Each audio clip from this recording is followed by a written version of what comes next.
The year is 2021. Scientists have photographed black holes.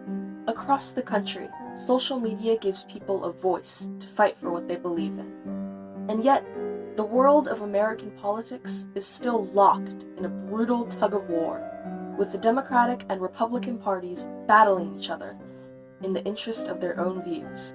Regardless of where you fall on the political spectrum, it feels like it's always one step forward and two steps back in progress. And that all starts with the partisan divide.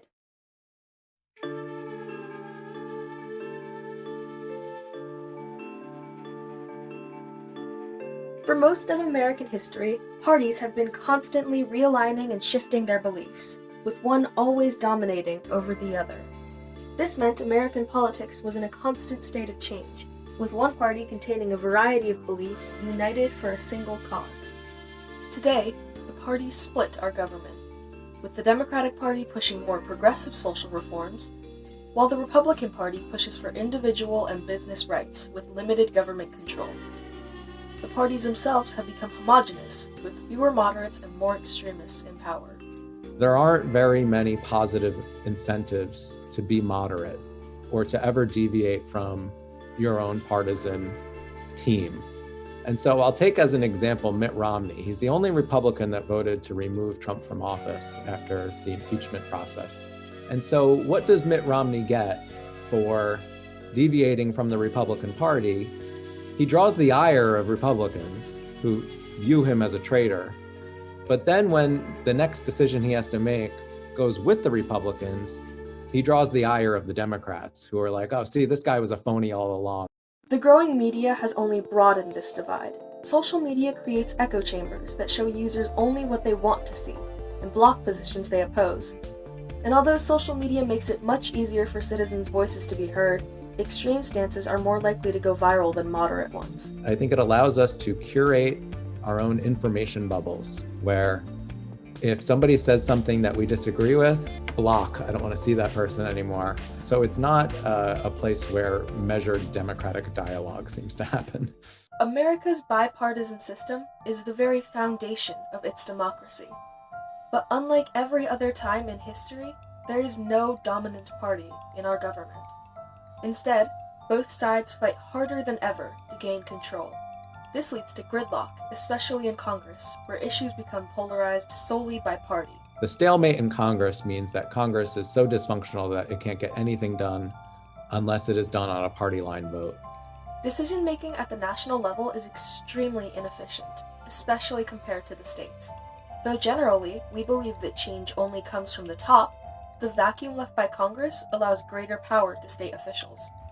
This past session at the beginning of 2020, we passed over 600 bills in our 90-day session, and that compares to just 88 bills passed by Congress for all of 2020. I always talk about big fish, small pond, or a small fish in a very big pond. And so one member of Congress or one person at the national level might be able to have an impact, but as a state senator in Maryland, I can get things done. I enact legislation, I get policies changed, and then often I have passed new legislation that's so cutting edge that legislators in other states have followed our lead and enacted similar laws in their own states. Thanks to the partisan divide, issues like relief for the COVID-19 pandemic, climate change, and education have become polarized, despite agreement on their importance. It is critical that our elected officials start working across party lines. The problem's been a long time in the making, so nothing's going to change, overnight. Probably a lot of it has to do with that members of Congress have to want to actually see that change. But change does not only come from Capitol Hill. Every citizen must push for greater unity between the parties. We don't interact with each other, we don't engage with one another. We sort of look at our labels and then say, I don't want to hear from you. I had a colleague who considered himself a very, very conservative Republican, and he considered me a very, very liberal Democrat. He said, we don't agree on anything. And I said, Mike, that's not true at all. I said, you want good schools for your kids, right? He said, oh, absolutely. I said, you want a clean environment, right? He said, oh, definitely. And I said, and you want jobs and a flourishing economy. And he said, well, obviously. I said, and so do I. I said, the difference is how we get there. The difference is the strategy of getting it done. But our values are the same. Our tactics are what's different. And we can have a conversation about that. Though created as a means to amplify the public's beliefs, the partisan divide suppresses any perspectives divergent from the two main party positions.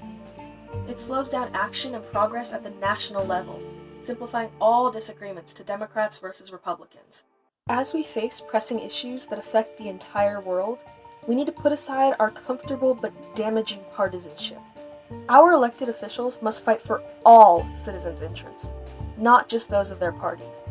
In order to survive as a country, we must find a way to bridge the divide.